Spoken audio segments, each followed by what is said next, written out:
Welcome to the Migration Podcast, your guide for waterfowl hunting tactics, gear, and conservation. And now, your host, Brian Hallbly. What is up, everyone? As John A.M. said, I'm your host, Brian Hallbly. I really appreciate you taking time out of your day to tune in to the Migration Waterfowl Podcast, presented by Bluebird Waterfowl, coming to you from the headwaters of the Ohio River at the Migration Waterfowl headquarters in western Pennsylvania. It's been a fairly quiet week for me as far as waterfowl hunting or really much outdoor activity goes. Still really cold here. All that snow that we got is still hanging on. It never warmed up to get rid of that. Goose season opened back up on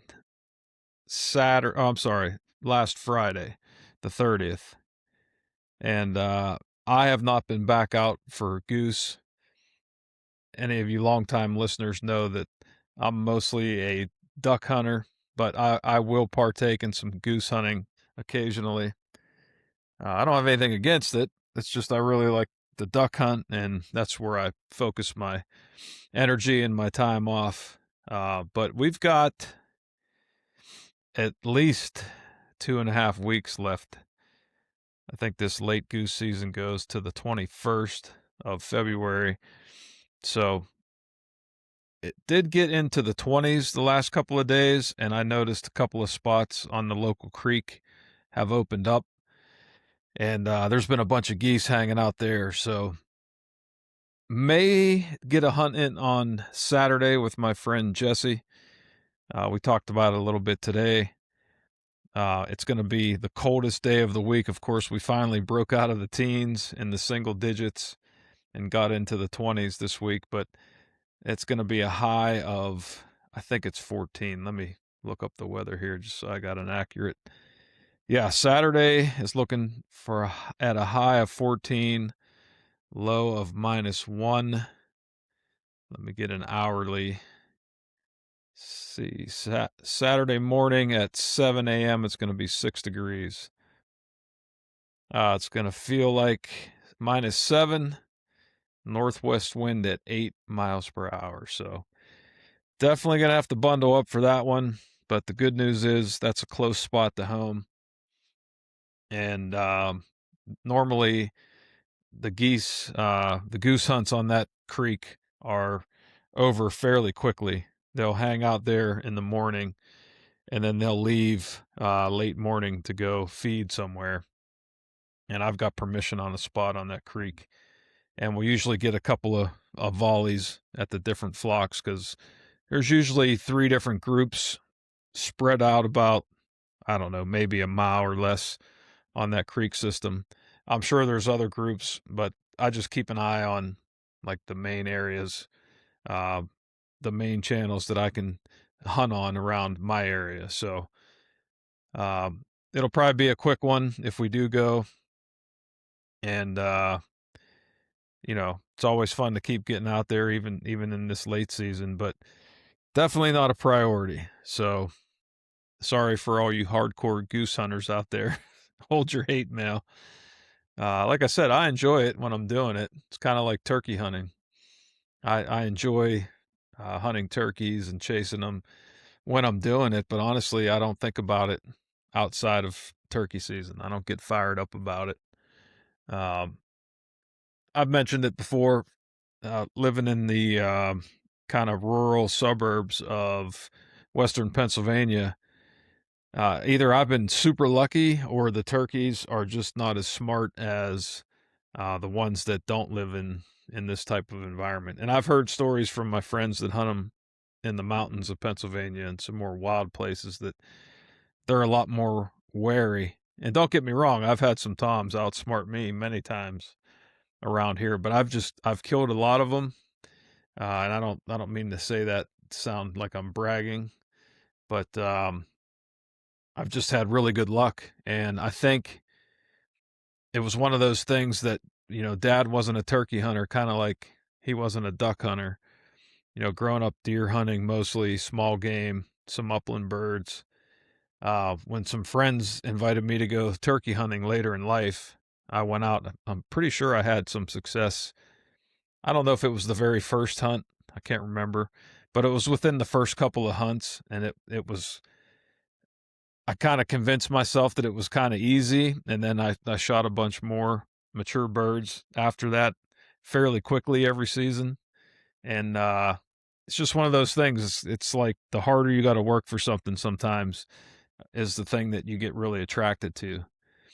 And I'm sure there are some adventure type turkey hunts out there, but kind of driving down the road here and hunting on a friend's farm, or walking down the road from my house and tucking in the woods, and it's kind of like, not that it's not fun. Again, I don't want to take anything away from it.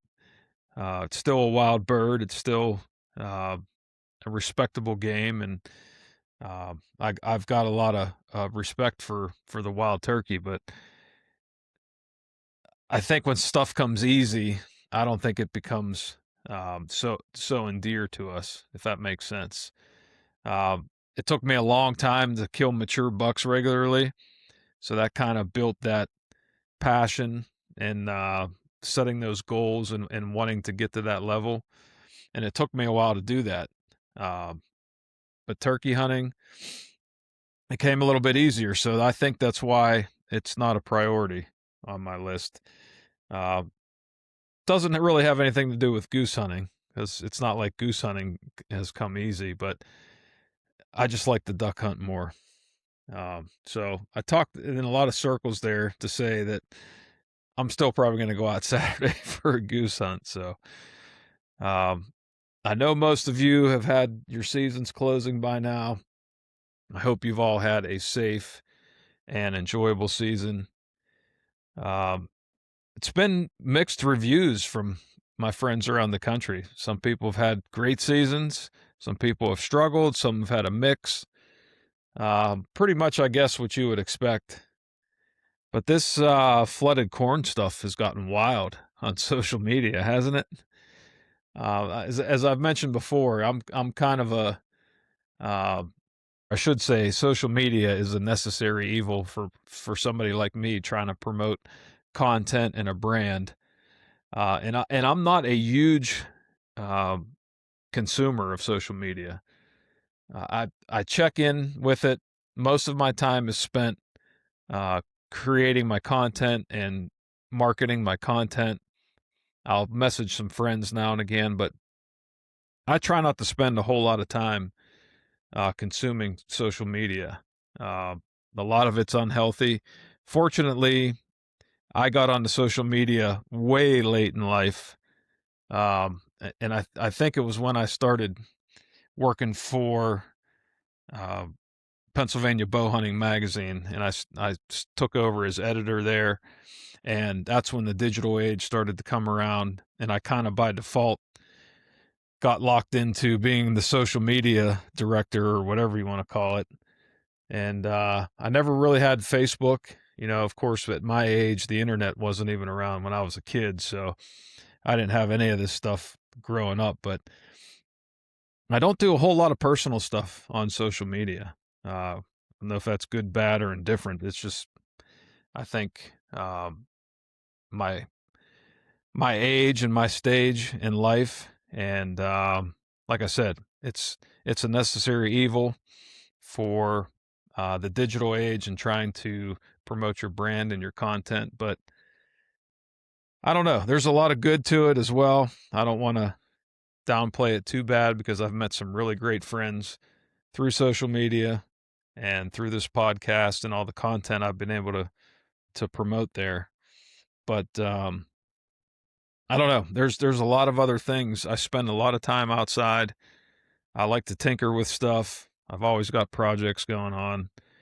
So I try not to spend a whole lot of time. I sit at a screen long enough between my job and this podcast. So my day job, everybody's has computers integrated into most of the jobs out there, and I spend a lot of time looking at screens at work, and obviously with the podcast and everything else. So when I have downtime, I really don't want to be doom scrolling or taking part of social media. But anyway, yeah, the flooded corn stuff that I have caught on there, and some stuff I get a lot of friends send me stuff. I think most people, most waterfowl hunters out there are taking it all with a grain of salt. At least I hope you all are. Uh, I think we all need to take a deep breath. Let's let the biologists continue to work on this problem. Let's see what the numbers come back and go from there. I think we can all agree that there's a lot of other stuff that we can control, or at least try to control, that we should be focusing our attention on. We should be holding more accountability for habitat, not only habitat loss, but habitat creation. And the habitat that we have out there, we've got to fight for to keep. And, we can argue all day about what is the best way to do that, but we're really not going to help each other if we continue to bicker amongst each other about what this guy's doing on his property or what that guy's doing on his property. And again, I've kind of taken a neutral position to it because I don't have enough knowledge to take a stand one way or the other. As I've said before, I hunt 95% public land around this country, and the flooded corn thing doesn't really affect me at all. I hunted, try to think how many private hunts I had this year on private land. Less than, I can count them on one hand, less than 5 and maybe less than 3. But, both places I hunted private, there was no flooded corn there. And I think it's a bonus for landowners to be involved in managing habitat.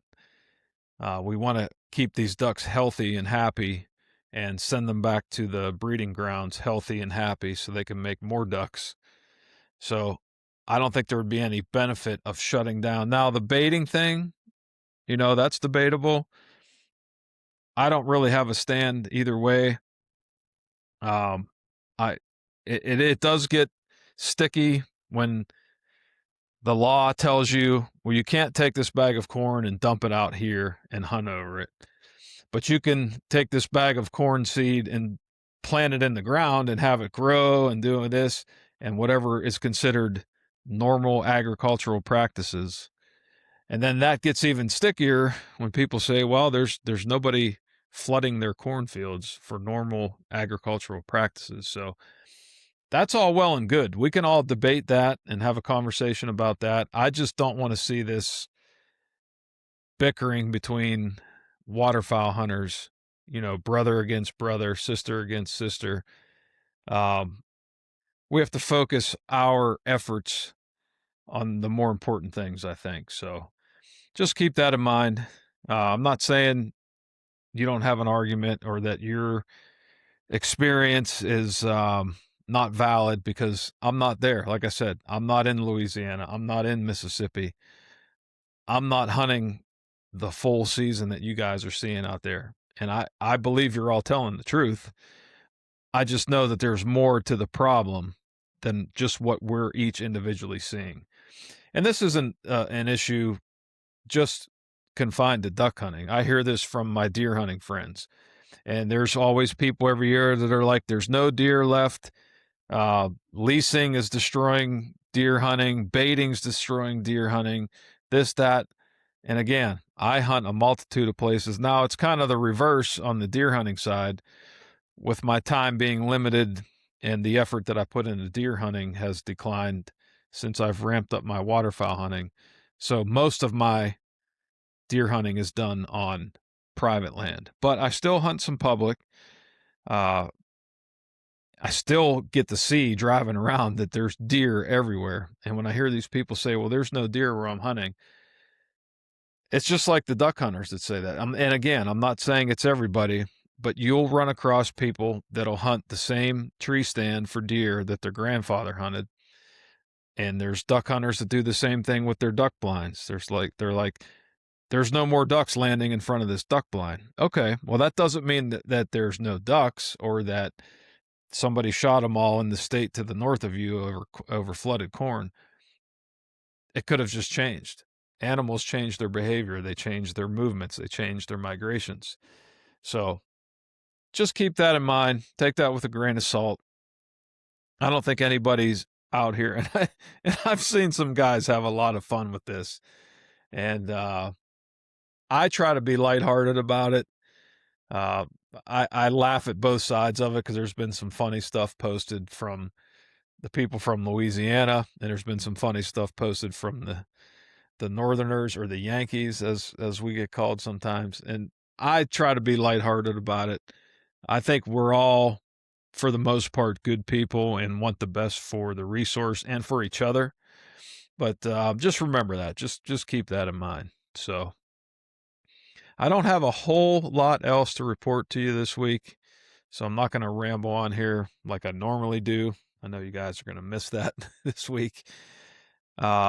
Things have slowed down enough where basically I'm left with a giant mess in my garage and my basement. I just picked up my Ohio buck from last year from the taxidermist from the season before this one, which would have been 2025. Or I'm sorry. I'm just going to keep twisting my tongue up and getting that wrong. My Ohio buck from the 2024 season, and I dropped off my Ohio buck from the 2025 season. So I've got to get this game room straightened up. I got to move some of these deer heads around and decide where I want to put this one. And I've got duck hunting stuff everywhere, as you can imagine. I've got tons of stuff from the partners, some new stuff coming in. So I really got to get organized. And it's just too cold in my garage. I don't have it heated. I do have a heater in there that I can turn on and let that warm up. I just haven't had the time to do that. And, opening the garage door and trying to organize all that when it's single digits outside. No, I'm not down for that. But things have opened up in the schedule. My wife and I decided to try a new gym. They built a new gym not too far from us. It's an easy drive to get there. We tried Planet Fitness last year, which I think Planet Fitnesses, for the most part, are pretty decent. I've been in a few of them. The only issue is the crowding and, trying to get in there and get a workout in an hour. If you've got to wait for stuff, it gets kind of annoying sometimes. We've also got a community center here in our little town. They put a indoor, kind of like a rec center with some indoor basketball and conference rooms, and they even put a little weight room in there.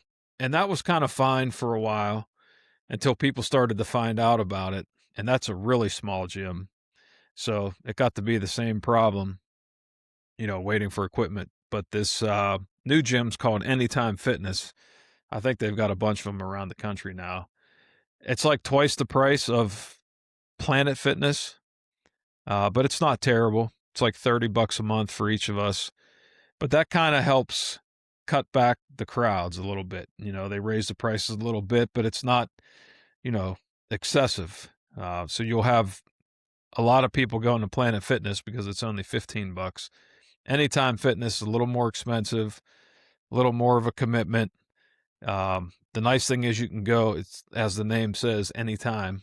It's not really going to affect us because we'll either go when my wife gets home from work, or we're going to be testing out a new schedule at work with some 12-hour shifts. So, but I'll be working daylight still, 6 a.m. to 6 p.m. So we'll go up after I get off work, maybe eat dinner, and then go up. We'll have to figure out how that's going to go, but certainly not going to be there at 3 a.m. But yeah, it's been great the last couple of weeks without all the stress. And I'm not complaining. I know nobody's going to feel bad for me. Without all the stress of the duck season, we've had a couple of good weeks of working out, getting into our fitness regiment. Holidays are over. All the sugar goodies and the cookies and the pies and rich foods are all kind of behind us now. So kind of getting the diet dialed back in. And I know I shouldn't let that stuff go by the wayside as much as I do during the fall hunting season and the holidays. But it just, no matter what I do, I seem to get caught up, especially working full time, running this podcast, and trying to get my hunting in. It just kind of starts to go by the wayside. And I've really got to commit myself to trying to get through that stage. And thankfully, I don't get out of control, but I'd rather not gain this extra weight over the fall and winter and have to take it off in the spring, because it's getting too hard at my age to get it back off. But I'm within striking distance. It's not terrible. So I should have these few pounds off. First couple weeks, as you know, getting through that soreness again and fighting through that hungry feeling because you're changing your diet. It feels good though. It feels like you get something accomplished when you get a good workout in, when you're eating right, get your sleep schedule dialed in, which always goes to hell during hunting season, especially waterfowl season, with as early as you have to get up sometimes. But yeah, I said I wasn't going to ramble, but I started to ramble there, so I apologize. But I hope you're all doing well out there. That was a heck of a cold front that came through the eastern part of the country on my side of the Rockies here. I know some of my friends down south got some weather that they're not really used to dealing with and don't really want to deal with. That's why they moved down that way. But hope you're all well. Let me get to the partners real quick. Bluebird Waterfowl. They're the creators of the Animator. The Animator is revolutionizing the waterfowl community with the world's first spinning wing decoy conversion kit. You can turn your existing spinner into a water motion decoy in seconds and learn how to finish more birds with the sound of water. Guaranteed to boost your hunt or your money back. You can try one risk-free at bluebirdwaterfowl.com or at your favorite local outdoor supplier. Don't forget to check out their new line of wings. That's WINGZ. They've got 4 different wing sets to maximize your spinner presentations in any conditions. Rite USA is the official shotgun of Migration Waterfowl.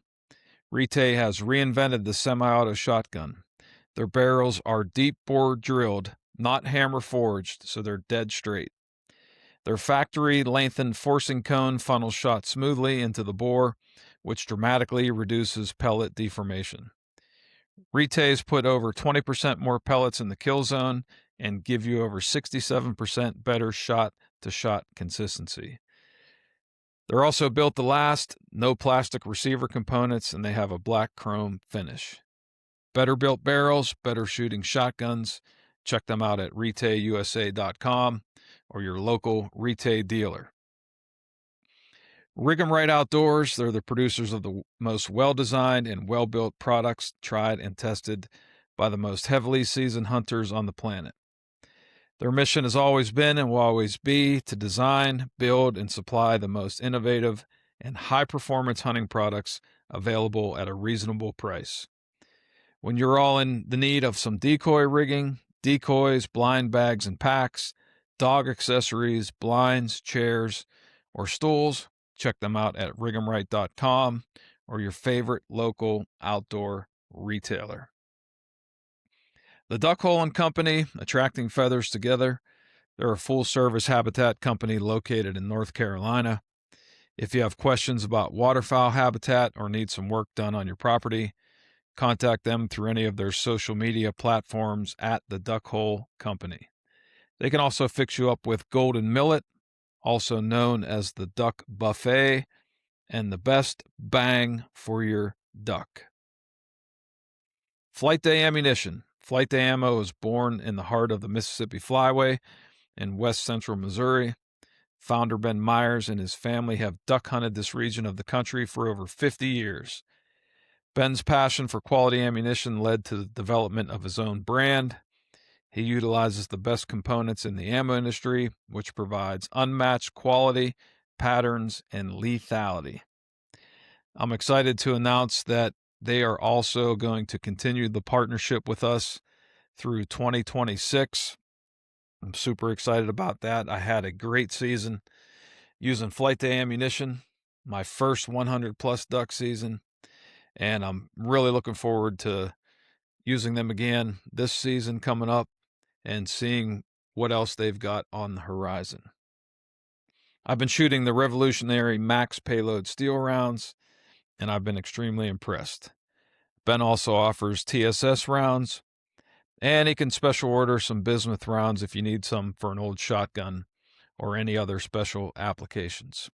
Check them out at flightdayammo.com and be sure to use discount code MW10 at checkout to save 10%. AV's hunting gear is the official hunting clothing and camo of Migration Waterfowl. The unmatched quality of their high-performance fabrics and direct-to-consumer sales model delivers high-end gear at wholesale pricing. Their unique camouflage pattern was built from the sky down, mimicking the natural camouflage of a hen mallard. You can check out their innovative line of technical waterfowl clothing and their revolutionary refuge camo at aveshunting.com. That's aveshunting.com. Advanced waterfowl gear designed for every condition. And Northern Duck Calls, precision-crafted duck and goose calls made right here in my home state of Pennsylvania, crafted in a small shop with big sound in Montgomery County, not far from the historically waterfowl-rich Delaware River Valley. You can check out their ruckus cut-down call and more at northernduckcalls.com. Use code MW15 for 15% off.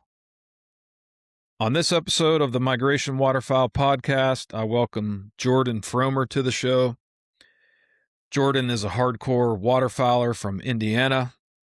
He's the host of the Duck Gun podcast and the Duck Gun Chronicles YouTube channel.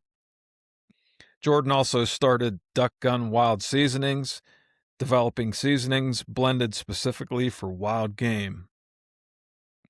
We talk about his journey into waterfowl hunting, the challenges he faced, and the steps he took to be successful consistently.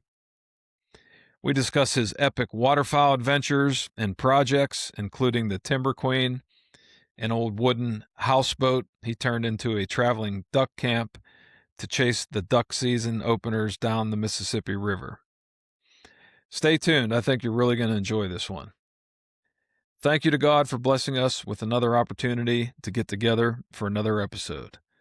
So let's get into episode number 93.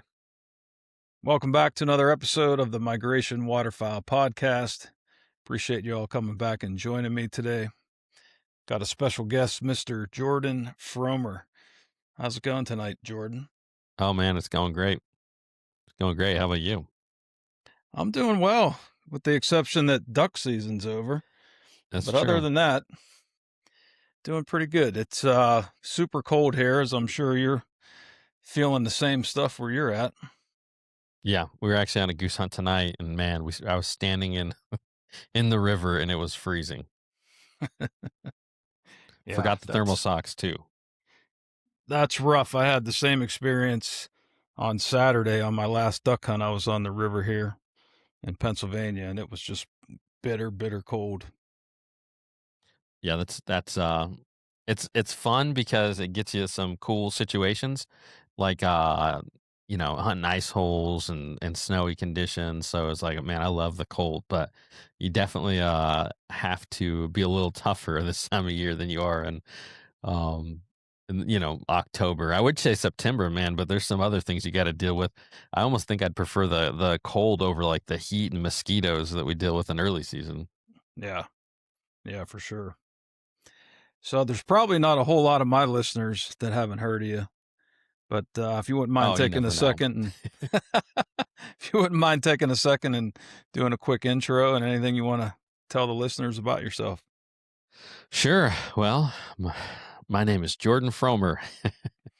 I got a podcast. It's the Duck Gun podcast. I've been doing that for like 6 or 7 years. Elliot from Freelance Duck Hunting was my longtime co-host over there. And got a YouTube channel, Duck Gun Chronicles, putting out the YouTube videos. Man, this is year number 10. It's wild that it's year number 10 of that. Time flies. And 36 years old, so I'm getting to be an old man is what I feel like right now.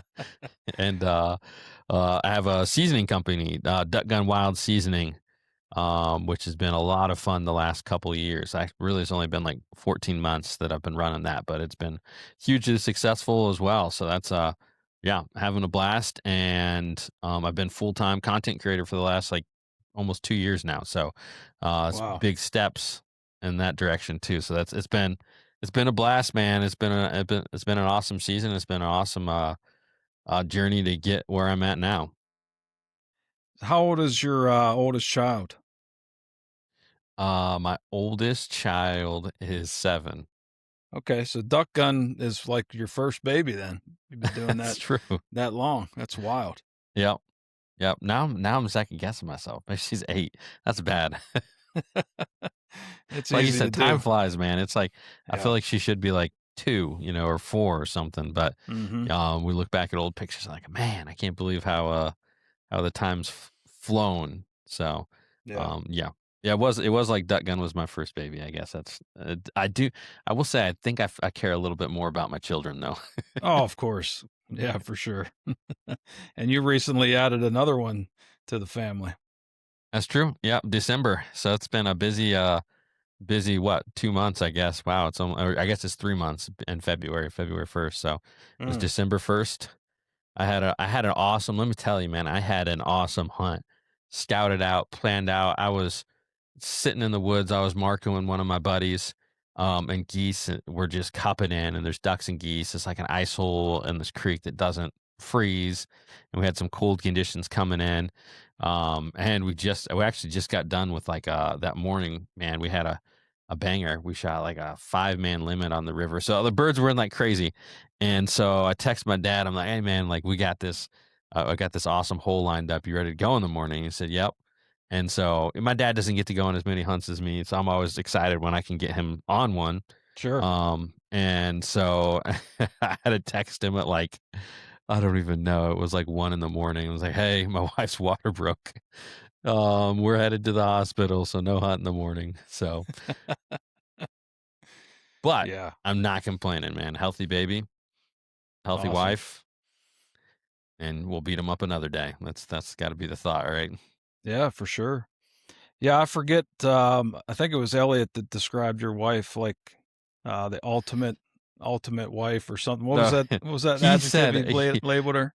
he called her the goat wife. I'm like, well, The if goat, that's the it. goat wife, it's like, well, like as long as you don't take that out of context a little bit, it's like got to be careful anytime you call a woman an animal. That's a good point. Yeah. Yeah, you definitely wanna spell that out in that instance for sure. Yeah, yeah. No, she's very easygoing when it comes to um the career path I've chosen. My passion, and I think there's a lot of people out there like that, but like there's definitely a lot more that aren't. So Oh, yeah. so that's Yeah, definitely been a blessing. I've lost a few hunting buddies to that over the years, Hmm. unfortunately. Hey, even to girlfriends, man, Yeah. that's the worst. You gotta have a little bit of backbone for yourself. Yeah, for sure. Especially if you're passionate about something. I often wonder, man, how some of those guys give that up, but I guess that could be a whole nother podcast. That could be. Yep. So you got into waterfowl hunting a little bit later in life, correct? Yeah. Yeah. Yeah. So, I started out like I had a little bit of I guess a seed planted, when I was younger. I mean, I did a ton of fishing and I love the outdoors and all that kind of stuff. Like I was an avid, like growing up, I was just diehard all about fishing. Like we had a pond that I could access. It was a 5-acre pond, and a lot of like outdoor activities. And then my grandpa was a big upland game hunter, and he'd have a kennel full of English pointers. Actually, had 4 English pointers at a time. And one of them's name was Chief. That's where the Chief lineage, not really the lineage, but the whatever you want to call it, just the Sure. heritage of continued chiefs came from. Um, yeah. So, but he was into. I got on a few hunts with him growing up, and it was always really cool. Like I'd go down in his basement. I loved their basement growing up because it had mounts, like all the mounts that I have. Actually my grandpa's. There's none you can see on the video right now, but I got like a duck mount he shot in Montana, and I got a bunch of pheasants and prairie chickens and stuff like that. So he was huge into the upland, and I got to go just a handful of times. It was like it started to become like a Thanksgiving tradition where we'd go and we'd visit. They didn't live local to us, so we'd travel like 4 hours away. But like that really put a seed in me because he got in some bad health, and so I had to stop doing the like once a year upland hunting. When I was like 12 or something. But then he actually passed down his gun to me, and once I had the gun, I'm like, well, shoot, man, I got this A5. This is like classic upland gun. I started looking for places to upland hunt where I live in Indiana. That's not a thing. There's just not pheasants around. There's not quail around. There's nothing to hunt. And so I just kind of kept thinking, and that's where the waterfowl. I'm like, okay, well, people waterfowl hunt around here, and that's how it begun. Just if I don't think if he didn't pass that shotgun down to me, I don't think that I would have started waterfowl hunting. Yeah. So I did start. That's like 10 years ago. I started when I was 26. I think a lot of people, are started off with going with dad and grandpa, and then they kind of Sure. continue that. But nowadays is not as much that a lot of people, find out about waterfowl hunting online, and really that's, how I learned. And I Right, think right. I've talked about it before. I talk about Elliot almost too much sometimes, but but we're good buddies, honestly. He's a good dude. He's Oh, yeah. been to me, he's been a mentor in waterfowl hunting and even life sometimes. So he's an awesome guy. But like, man, it was kind of a funny story because I think the first waterfowl videos I saw online were freelance duck hunting. So Mhm. and like it's funny because of the way things work in the algorithm and how it got uh served up to me on my channel or my viewing, not my channel, but Right. I saw his like wader repair video, and I was like looking to like repair waders that had a leak in it, and then from there it started showing me his waterfowl hunting videos. And I remember like specifically one thumbnail was like one of the first ones that like stood out in my mind. It's like a picture of he's got like an 1854 um mud boat, and he had like both his layout boats on top, and Izzy, his white lab or yellow lab, is standing up on top like real prominent. And like as someone who's not a waterfowl hunter, I'm like, what is all that? Like and you're just kind of drawn to like the unknown. And a lot of people say like that's where like it gets sticky, is like the learning curve. A lot of times like Sure. all the things you don't know about, and you just kind of get drawn into all of it. So I don't even know if I answered your question, but there's a lot there. Yeah, for sure. So did you kind of figure it out on your own, or did you meet some like-minded people in your area? I had one buddy who waterfowl hunted. At the time, I didn't really know too much about waterfowl hunting and deer hunting and like how those two intermingle. But he's a waterfowl hunter after he shoots his buck, kind of thing. So, Sure. and maybe he goes like opener, this and that, and so, and he actually claims that he invited me to go with him at some point. If he did, like I was so disinterested in it before that time. I honestly, I don't remember him inviting Mhm. me, but he claims he did before. So who knows? Maybe he did, maybe he didn't. But either way, I bounced some ideas off him. But for the most part, like just texting somebody about waterfowl hunting doesn't really teach you the same way as going out and learning those lessons the hard way. Sure. And I went out, my grandpa's shotgun. I actually had a chocolate lab that was 6 months old, and we went out and I hunted, I think, 11 times before I shot a duck. So Wow. definitely some. There was Perseverance. yeah. There's some perseverance. There's a handful of shots that didn't connect there, but eventually I shot one. And actually, the same day I shot my first mallard, I tripled on geese. So it went from 0 to 100 pretty quick. The floodgates opened. Yeah, yeah. So if I remember correctly, when I found your content a few years back, you kind of started creating content while you were learning and while you were starting this pretty much from the beginning, which I thought was really cool to watch that journey. Yeah, man, I've thought many times about like going back and deleting like some of the first videos. I feel like they're embarrassing how bad I was and how much I didn't know about waterfowl and how awkward I was just on camera. But here we are, like 500 videos and 400 podcasts later, whatever it is, and 1,000 Instagram posts. And I'm not saying I'm much better, but it's at least it's got a little bit better.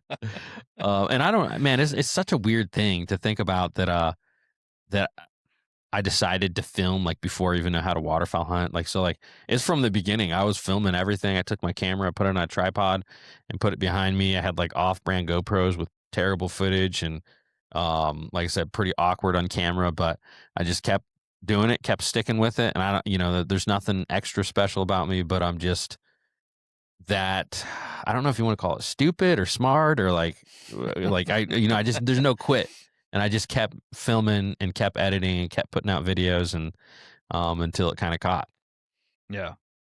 Well, I think you resonate with a lot of people, especially people starting out. They like to see somebody in the same situation as them. And I think that went a long way for attracting a lot of people to your content. Yeah. Could be. Yeah. People like to see, they like to see some failure, but they definitely like to see some There's success a little bit too. of that. So. Yeah. And it kind of skyrocketed from there. And I think what separates you from a lot of the content creators out there is you're always coming up with some really cool ideas and projects. Two that always stick out off the top of my head are the duck bus and of course the timber queen. Yeah. Walk us through how those came to fruition and how that all came about. Man, it's just I'm always coming up with ideas. You can ask like any of my buddies or like ask my wife. It's just almost constant. And to the point where it's like you have 10 ideas and one actually comes to fruition and so it's always the craziest ones. It's just like it's almost like I get stuck on something and I can't talk myself out of it. It's like, man, if I could have talked myself out of the Timber Queen, but I shouldn't say that because it was so much fun. But it's so crazy. And people you tell like you're gonna do, they're like, you're gonna do what? You're gonna buy a wood boat for $1 that's sitting in a marina on the Mississippi River and it doesn't float. The engine doesn't run, and you're gonna work all summer with a group of guys, two dear buddies. I mean, it's just I can't believe they stuck it out with me, and we. I mean, again, there's some perseverance. I can't even tell you how many man hours we spent on that. Like it was probably hundreds of man hours over the summer. I think we had like 15 trips out there working on it. I don't think I'll ever do anything as cool as that again in my life. It was so much fun. But I guess, yeah, to fully describe it, is this wood trawler. It's like it looks like a crabbing boat from the ocean. And it actually has been in the Gulf of Mexico before. So that's how I had to come down. It was like the Black River in Alabama out to the Gulf, up the Mississippi. And over time, it made it up to where it was in Minnesota. So That's we had wild. it out in Red Wing, Minnesota. Yeah, it is wild. And it's just like so much history. It's a wood boat that doesn't float. And it sat in somebody's yard for like 10 years and kind of just was deteriorating. So got a hold of it. And the whole idea was to float it down the Mississippi and stop at cool places and wild places in one of the biggest flyways in North America. So it's like all these cool things. We're going to live on this boat for part of the year. And yeah, so we did the whole thing. We actually got the engine to run. We got it to float. We had a lot of trials along the way. I mean, it felt like it was going to sink when we put it right in the water. And maybe it's a miracle it didn't. Like the recovery fees for that are like, tens of thousands of dollars to get them off the bottom of the Mississippi. But it didn't sink. We got it to float, and we traveled hundreds of miles down the Mississippi hunting ducks. And at one point, I was on there for 19 days, is the longest I stayed on there, just camping on the Mississippi on that boat. And half the time I was by myself because my buddies had to go to 9 to 5s, and so they're kind of here and then gone and then back, and it was a wild, surreal experience to do that and have it all come to fruition. Yeah. So I think I'll be hard pressed to ever beat that adventure in a year, a year of my life there. And to have it all chronicled on video and to have that to look back on, that's pretty special. That's going to be cool to share that with your kids and grandkids someday, maybe. My kids still ask. They're like, "Hey, can we watch the Timber Queen?" That's awesome. And they're 4 and 8, and yeah. So, and they actually got to come out one weekend when we were working on it, and my daughter helped paint it, and she talks about that all the time. Man, there's one regret, because by the time I was floating, they're in school, and so it just wasn't like. But man, I also thought I was going to have it for a few years, but it's like one of those things where it's like we got done with the end of the season, and they didn't get to be on it on the water. But it is honestly, like, even thinking about it, man, it's a little heartbreaking that it had to end so quick. But it was a money pit. It really was. Yeah. Yeah, and it wasn't like this thing was in your backyard where you could go out and tinker on it anytime you wanted. There was logistics of having to get over there, spending blocks of time there, getting help to come and spend the weekend.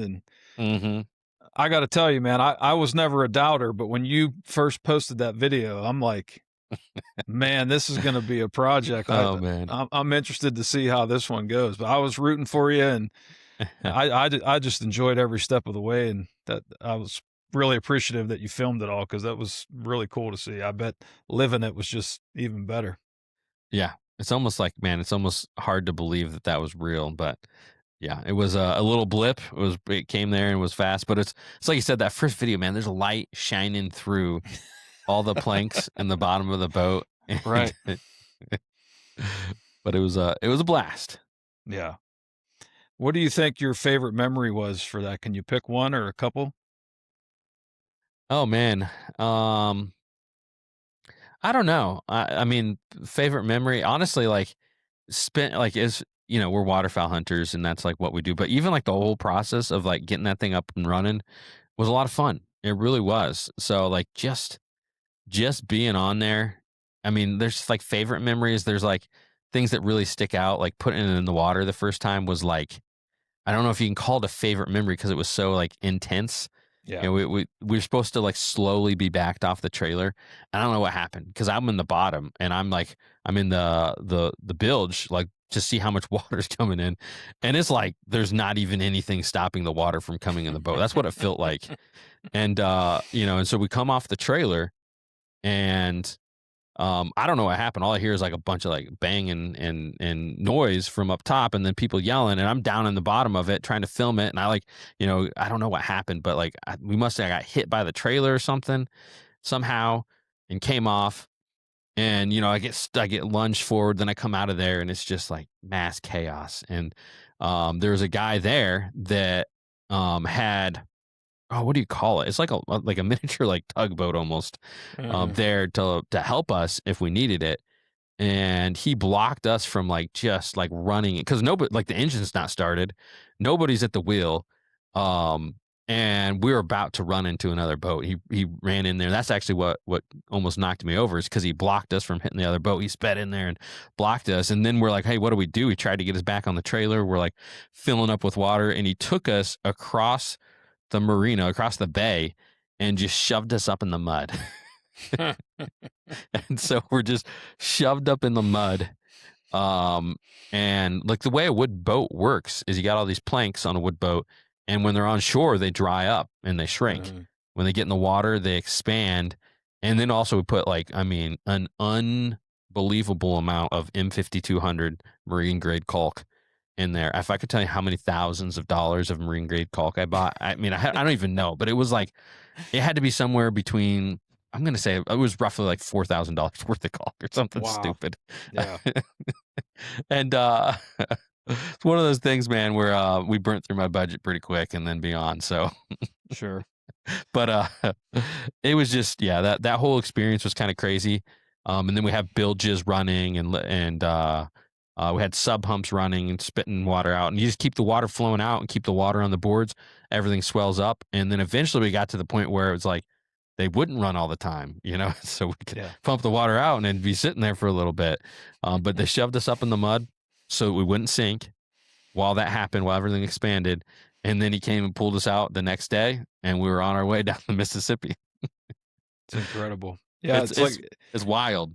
Yeah, and it's like somebody from Hollywood, if they tried to write like the drama of this story, and it just naturally happened to you guys. Like, you had this project that seemed, unattainable. You got it done, finally get it in the water, and then it starts to sink, and it's like, oh boy, okay, this is where it's going to end. And then somehow you survive that, and then you get going down the Mississippi, and then the prop falls off in the water. And I'm like, well, surely this is going to be finally the end, that they're not going to be able to get out of this one. And lo and behold, I'll let you tell the story on that one. Yeah. So this is, I'm going to say, I'm trying to think, it's a few weeks later. So again, like we're just three dudes working on this with no, like, very minimal, like Hunter is like, he lives close to the Mississippi. So he's got some knowledge, but he's never like firsthand, like worked on a boat or, or whatever. And he hunts on the Mississippi. So like he has some knowledge of it, but like not like we're not nowhere near qualified for all of this, everything we're doing. And so like with the prop, we just took two giant bolts and took two very large pipe wrenches and just cranked it as tight as we could. Right. So long story short, that doesn't work, which you'd figure, like, how much torque can these props have? I mean, they're like maybe like 45 to 60 pound copper props, and that, like, it's just like you wouldn't think it'd have that much torque to spin those nuts off. Because I mean, like, we literally cranked on them as hard as we could, like feet on them, hands on them, cranked them down as tight as we could. Well, anyways, when you go into shore, you kind of have to 45 up against the current, and then right at the last second you turn in, but you don't want to hit too hard, because if you hit too hard, you can get beached up on shore. So it's like this happy medium, and you throw it into reverse to slow it down. And well, anyways, I threw it into reverse to slow us down right before we hit shore, and it was like nothing. Like all of a sudden it would just went like nothing, and now I can't go forward or reverse. And we look back there and look in the water, and I'm revving it up and down, and you can see like there's no like disturbance in the water. Like the prop is off. So then this whole freak out session of like, oh no, like where's the prop? How are we going to get it back? One of our buddies is Hunter. He was like, man, this thing could have rolled down. Like, I don't know. He thought it went flying down the river, and all reality, it just kind of, it hit the back where the rudder is and just dropped straight down. And I think we're close to like maybe like 9 or 10 feet of water. And eventually Zach actually dove down there and he kicked it with his foot, and he's like, the prop's right here. So, it took us hours. I feel like it took us hours, like maybe a couple hours of diving. And it was just deep enough where you dive all the way. We kind of use the boat and the rudder to try to get down to the bottom of the Mississippi.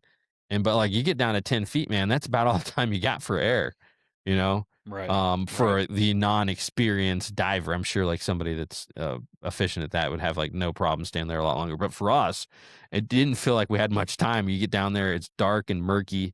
You can't see anything. It didn't matter if you opened your eyes or not. I tried, opening my eyes down there. You couldn't see your hand in front of your face. So it's just, you're really trying to feel around in the limited time you have once you dive down. And, and eventually like we'd find it. And then we tried taking a rope and putting it through the hole of the prop, and, tried over and over and over.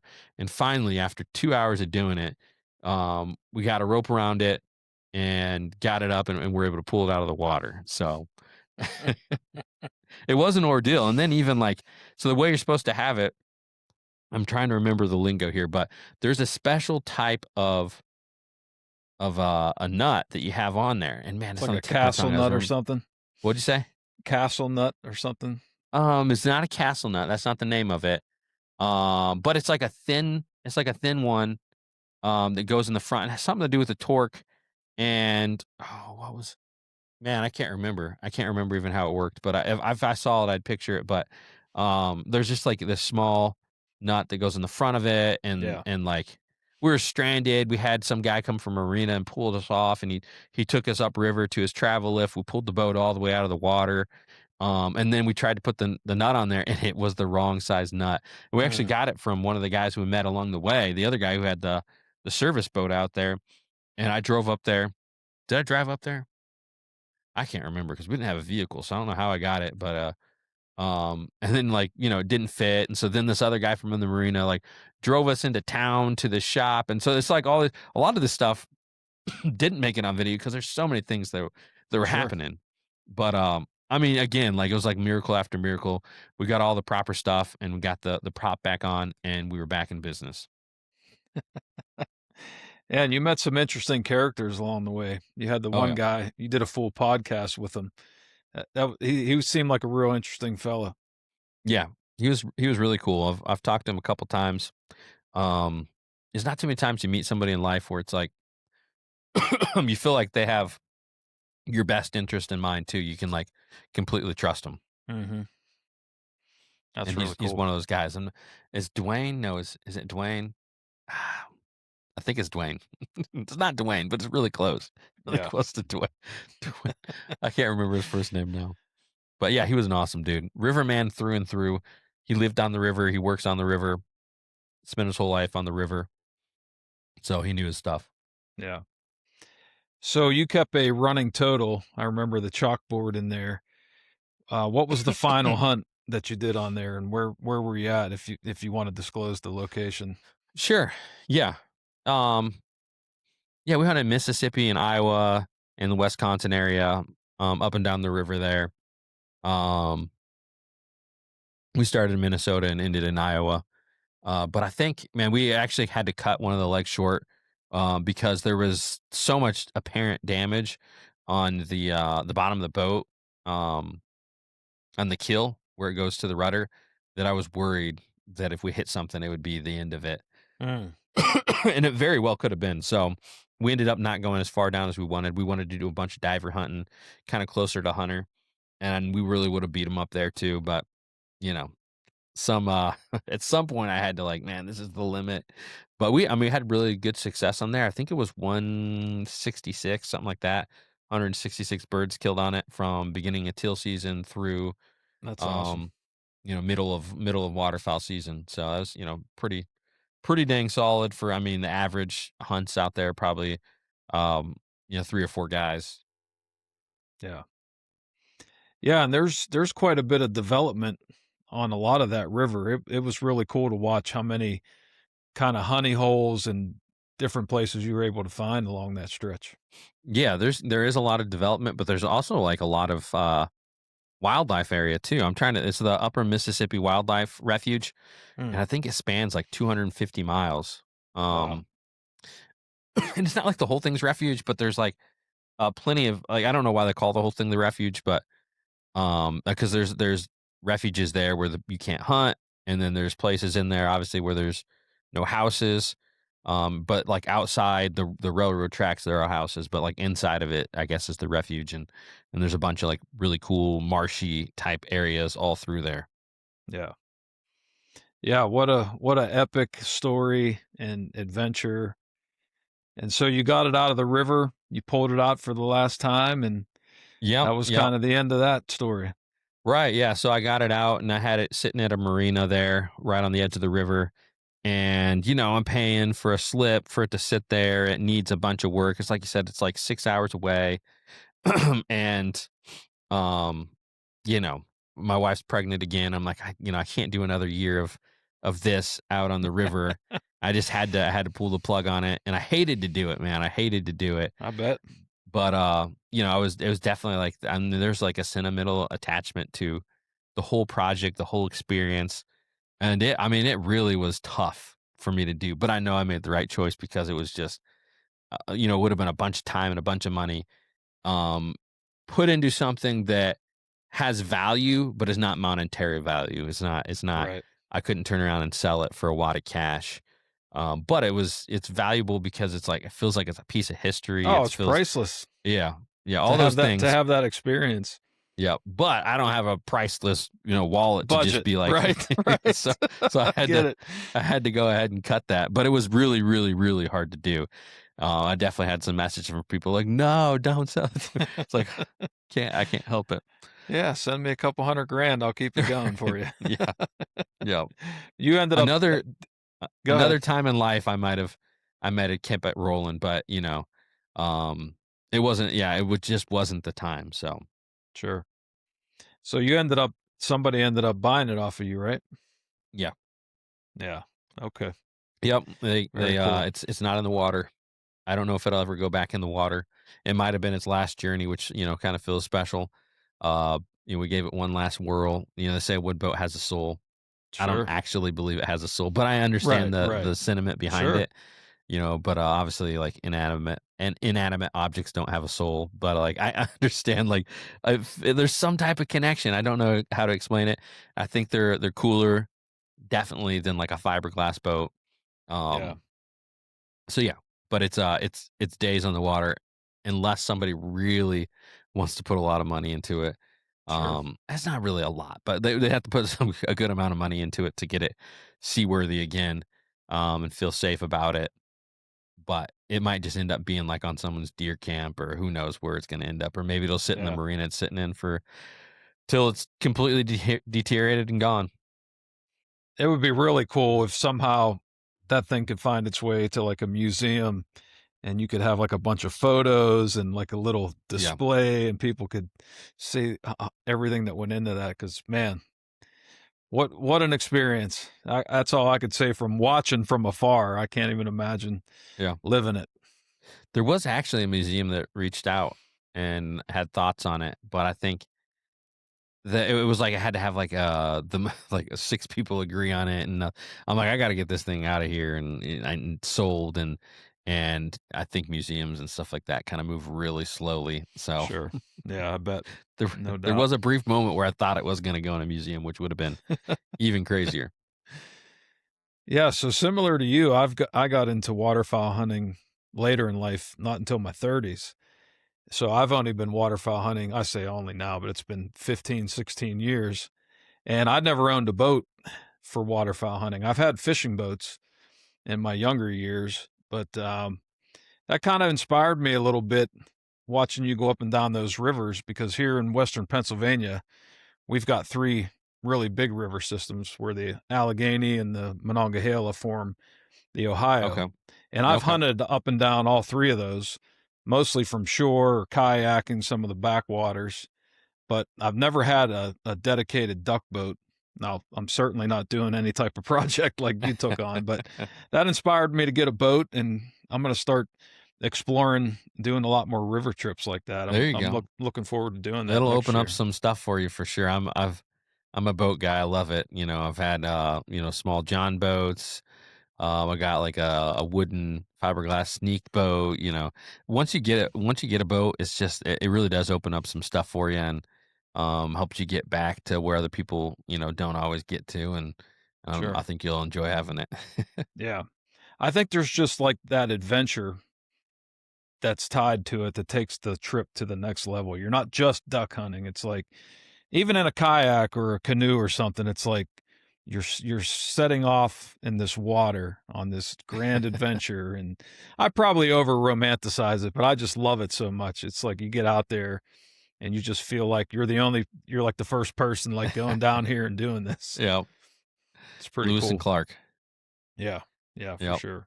that's awesome. You'll have that feeling until the first time your engine doesn't start. Yeah, exactly. Till the first problem comes up. Yeah, you'll be stranded, hands cold, paddling back, calling Hmm. for help, or hopefully Yeah. not. I don't, Yeah. I don't want to scare Hopefully you away not. from it. I'll have a good battery and a trolling motor. It's just There a you go. 17 foot aluminum duck boat, so it's not Nice. anything that's going to be difficult to keep running, hopefully. Yeah. So we'll see how that goes. So let's get into your season a little bit.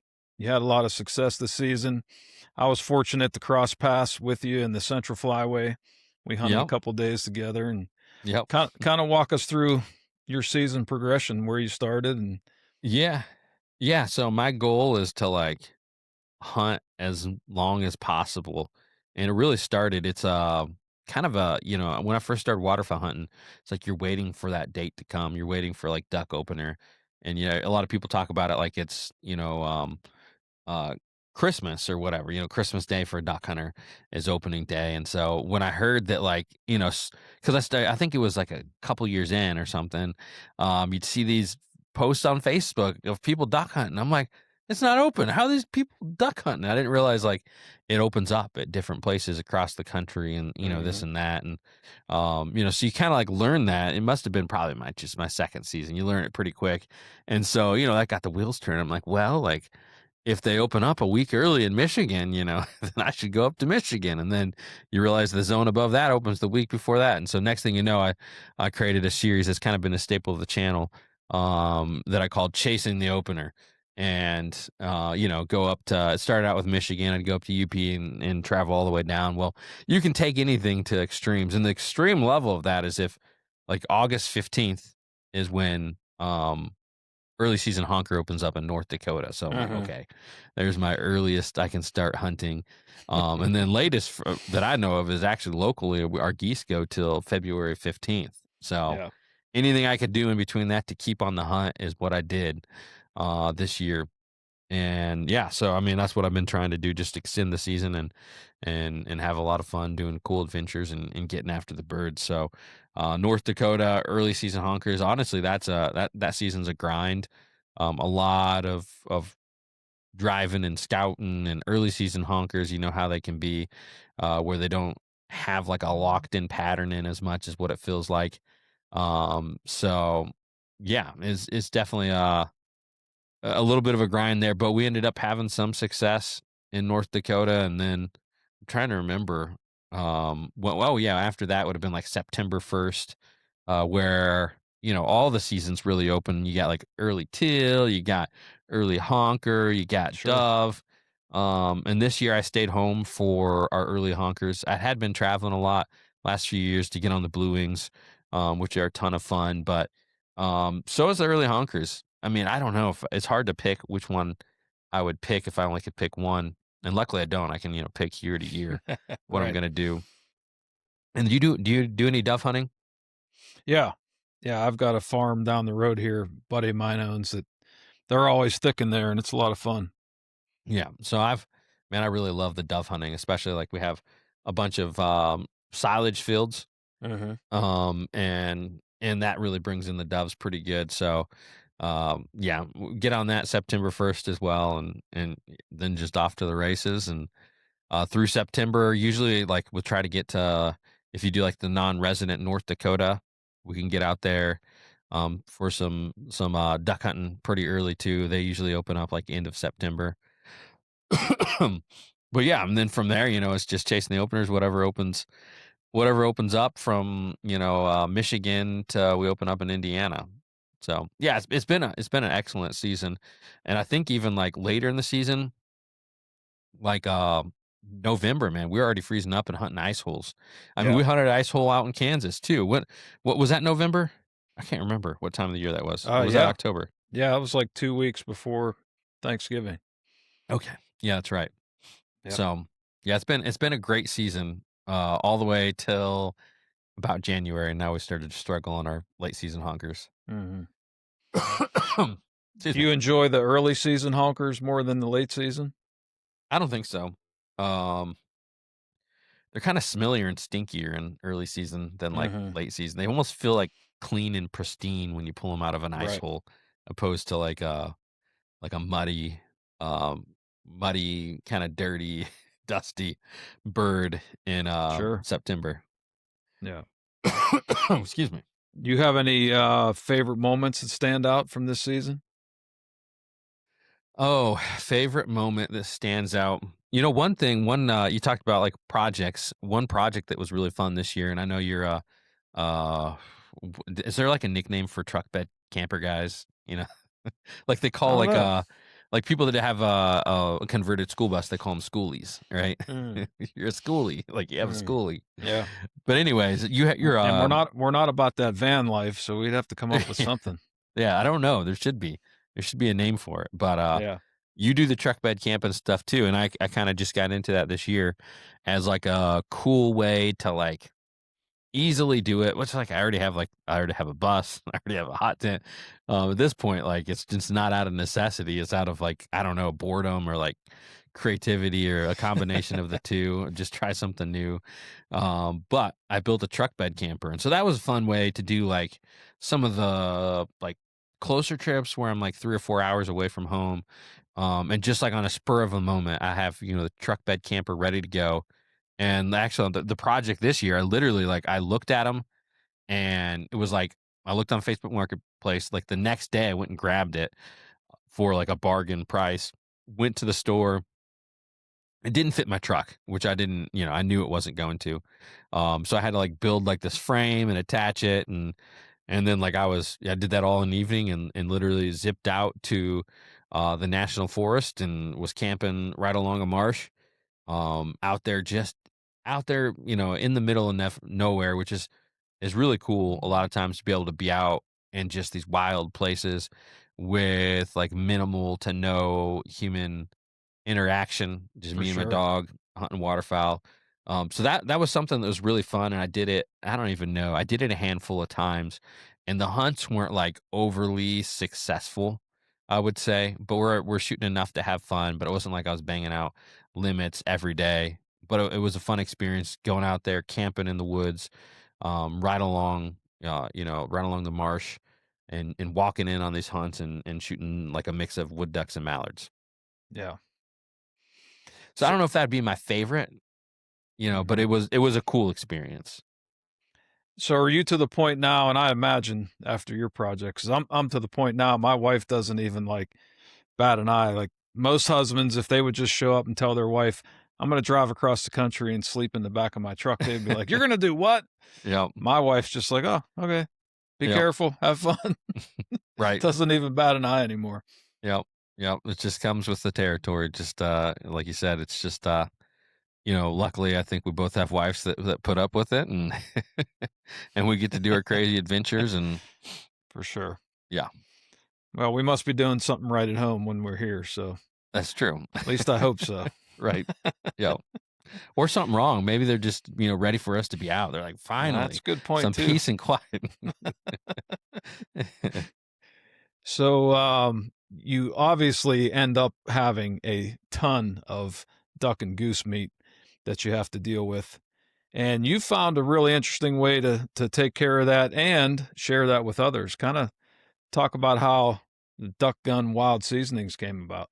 Yeah. So, I mean, the way that came about was, a lot of people kind of talk about, and I think almost all waterfowl hunters have to go through this, when you start, especially if you don't have a mentor, and you get your waterfowl and you're like, okay, well, like it's not chicken, it's not beef, like that's the only things ever were, or pork, that's like the three things that in America we learn to cook with, if you learn to cook at all, growing up. And a lot of men probably don't even learn to cook. I don't know if I was forced to cook. I think I enjoyed it, but it was I think my growing up I learned how to cook at home. So Sure. so I kind of had a one up on that, but still you get like a duck breast and you're like, what do I do with this? Or you get a goose breast, you're like, what do I do with this? And then you overcook it and you try it and it tastes like liver. And you're like, well, this is terrible, So you maybe, some people, I think they leave it at that, which is awful to hear. If you think that Right. waterfowl is like something that's not like worth cooking, it just has to be done right. It has to be done with some thought into it, and there's just a little bit of learning, and you can really make some great dishes with waterfowl. So I went through that same thing where I started off and I didn't know how to cook it, and I tried it and it was bad. And then you learn how to cook it. Most people learn to cook it like a steak, medium rare, hot and fast. And then you're kind of off to the races, or maybe you learn how to shred it, and then there's some recipes that work well with that. Well, there's another, it's kind of like it's an old traditional. I'm trying to remember which ethnicity of people brought it to the U.S., but it was done in the past where they'd actually use goose and turn it into pastrami, and then when it was popularized in the U.S., and we're talking, I don't know if this is like 1700s or 1800s or somewhere in there, when they brought it to the U.S., like beef was very prominent, and so prominent and cheaper than goose. So they started making beef into pastrami. So that's, most people know beef pastrami, you can get it at a deli, right? As deli meat. Right. And some delis even carry turkey pastrami as well. So it's a curing process, and it's a type of like crust that you have with your seasoning on the outside of it. And it does really, really well with wild goose. So, almost every wild waterfowl recipe book like has a pastrami recipe in there. So by no means did I create the pastrami recipe, but it's something Sure. that's been done for hundreds of years, or I've no idea long, but a long time it's been done. But it works very favorably for waterfowl. So I started doing it, and man, I was like, just making it all the time. I got a smoker. I enjoyed making stuff on the smoker, whether it's pork butts or ribs or chicken or whatever. And so it's just a natural progression to start doing it with my waterfowl. And you don't just want to eat it as steak all the time, especially like you said, if Right. we cook it a lot. We make it a lot, so there's variety is the spice of life, and it's no different with what we're making with our waterfowl. So, but I got to the point. I think I made it like 17 like batches one season because I was just we had a really good goose season. But I'm like always running to the store for different ingredients because you need like a list of ingredients for your cure, and it's a lot. decent. Yeah, it's to get it all yourself, and so you go out there and you get everything for the cure, and then you needed something for the dry rub, and so then I started making them into mason jars, and so I'd have enough. But then as soon as the mason jars ran out, you got the same problem. So I'm like, man, there's got to be a way. There's got to be like someone who's like pre-made this into a kit where you can get it all packaged with the right amount of cure and the right amount of dry rub. And I start looking, and there's nothing. Like there's just nothing out there. I'm like, okay, well, I can make something, and that's how Duck and Wild seasoning started. So and people are loving it. People love my take on the pastrami recipe, and like you've tried it. Absolutely. What'd you think of it? It's fantastic. And like you talked about, having to run to the store, that's one of the first things I learned to make years ago when I had all those goose breasts. But it's just a pain in the butt to measure out all those ingredients and make sure you got the cure right and make sure you got all the spices right. And you just simplified that process, which is super huge in that in making that pastrami. It cuts the time down tremendously. And it's Yep. delicious. You experimented enough with it and you got it dialed in. So I've made that for a lot of people this year, and they're like, man, this stuff is phenomenal. That's awesome to hear.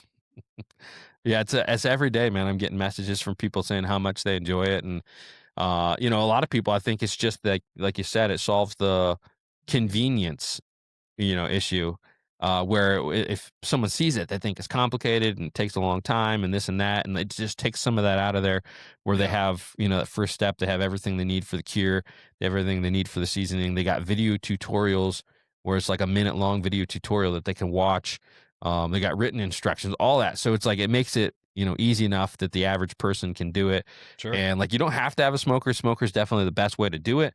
But like you can do it in your oven. You can do it. We've did it on a grill in North Dakota, and it turned out great. Charcoal grill.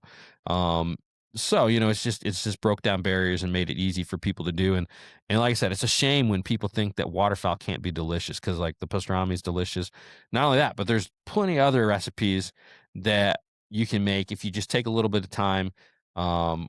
This year, like I did some experimenting with, like pot pie was one of my new favorites for just even mallard, so, yeah, I don't know if I'm getting a little off track, but I enjoy the cooking aspect of it as well. Sure.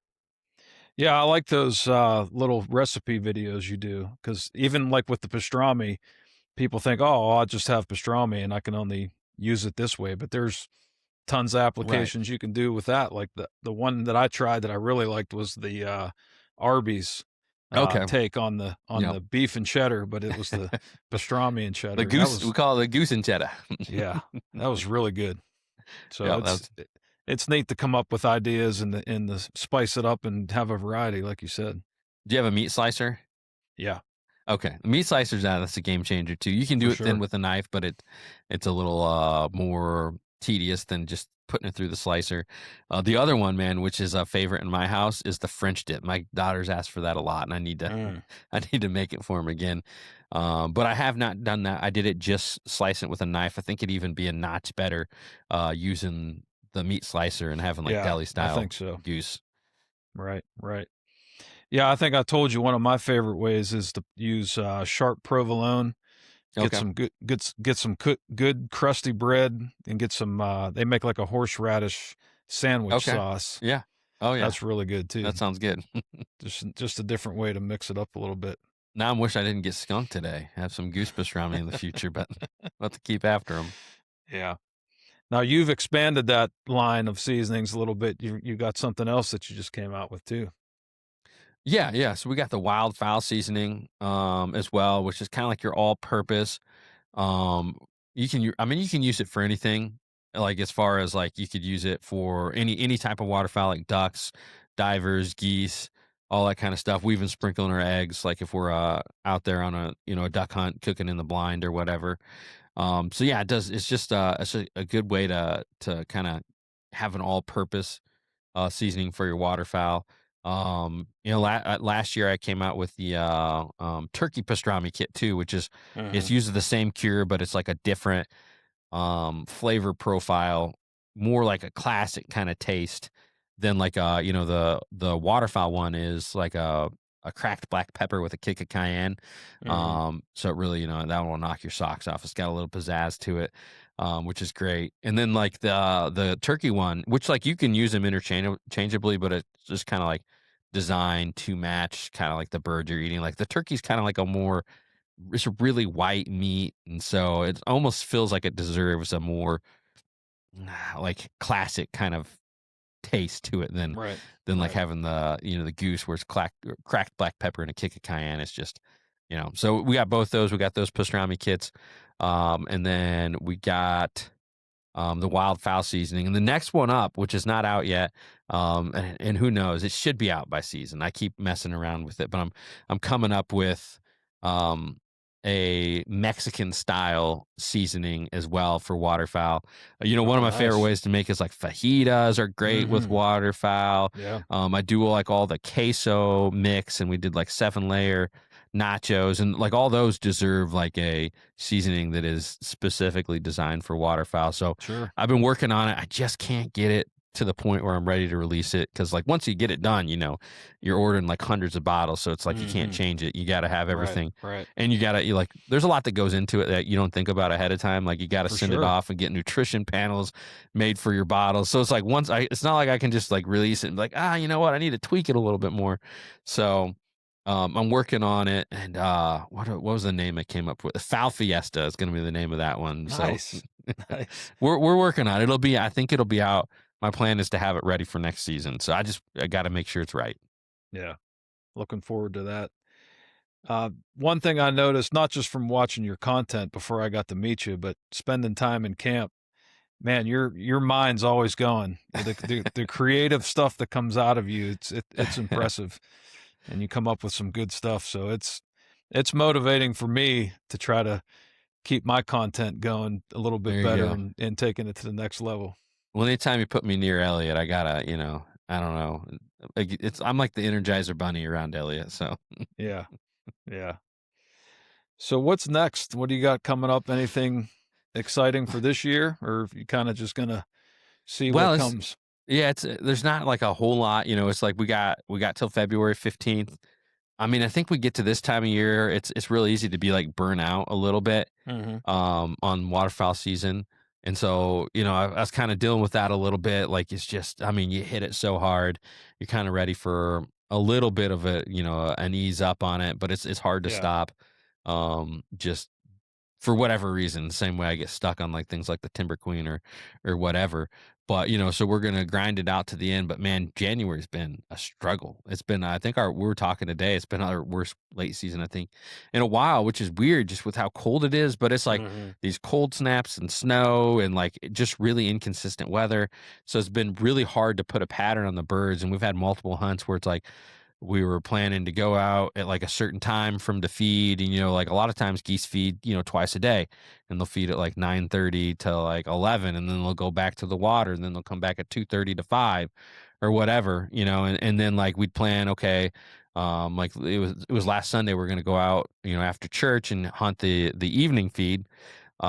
And lo and behold, it's like no snow in the forecast, and all of a sudden it starts snowing like cats and dogs. It's like a whiteout out there, and sure enough, the geese flew out at like 11:30. I don't think they even fed in the morning; they just did an afternoon feed, and so Mm. we get out to the field, and the geese are already out there. So we've been running into that where it's real hard to pattern them, or switching fields. And like we did so good, like November and December, we're like way above the curve, and then January has been a struggle. It's probably our worst January ever, but we got 2 weeks left. We're going to hit it hard the last 2 weeks. I know we're going to get on some birds. Like tonight, we went out. I don't think they ever fed. And it's been like single to negative temperatures.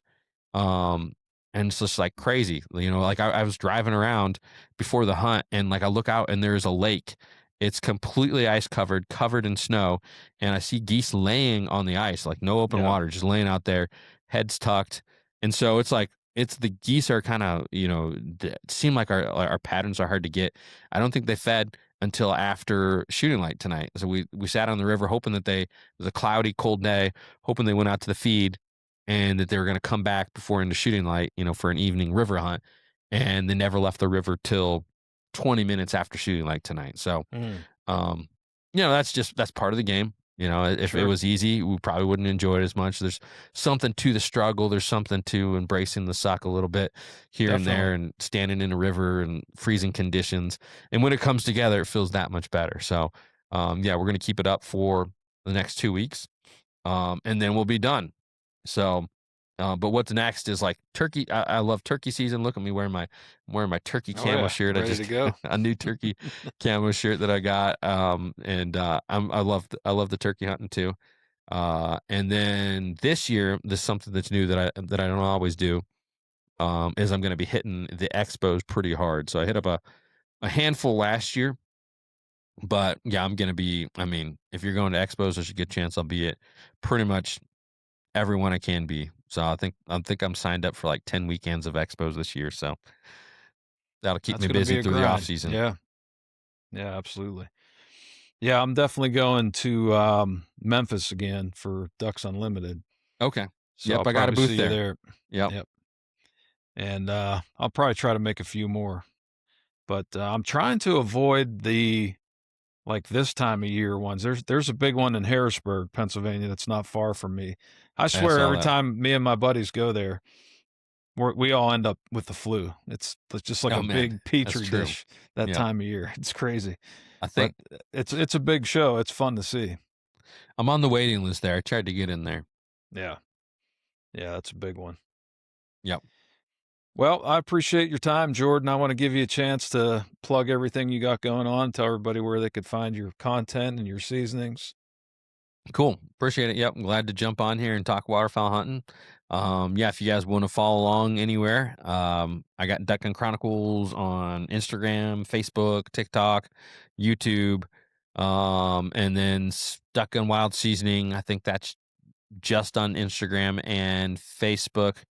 Duck Gun Podcast, anywhere where podcasts can be found, Spotify, Apple. I got it on YouTube too for the YouTube only fellas. And yeah, just anywhere where podcasts can be found, and duckgunwildseasoning.com for, picking those pastrami kits, or if you want to try the wildfowl seasoning, we'd be glad to see you over there. So yeah. Awesome. Appreciate the time. I appreciate getting to meet you in person this year and get a couple hunts in with you. So hopefully we'll be able to cross paths again. I'm sure I'll see you at some of the expos too. Yes, sir. Appreciate it, Brian. Thanks, Jordan.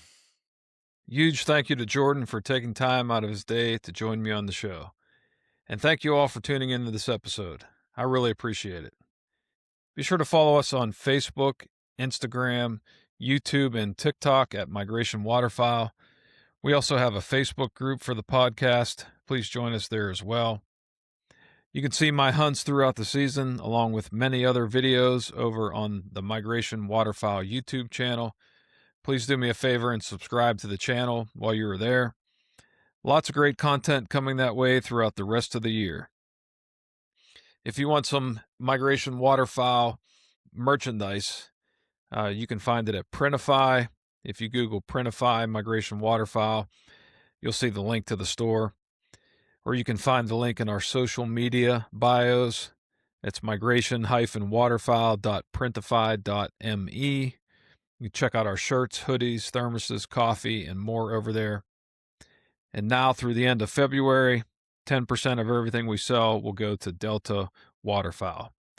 Thank you to everyone who's been purchasing merchandise and supporting the show. If you like what you've heard here, please take a moment and leave us a 5-star review on Apple Podcasts, Spotify, or wherever you get your podcasts. Send me a message or email after you leave the review, and I will mail you a podcast decal. and get out there and enjoy the outdoors, but make sure you seek out a relationship with the one who created everything. 1 Corinthians chapter 2, verse 9 says, "As it is written, no eye has seen, no ear has heard, no mind has conceived what God has prepared for those who love him." And remember, the migration is coming. Be ready when it arrives. Tune in next week to hear another great guest on the Migration Waterfowl podcast.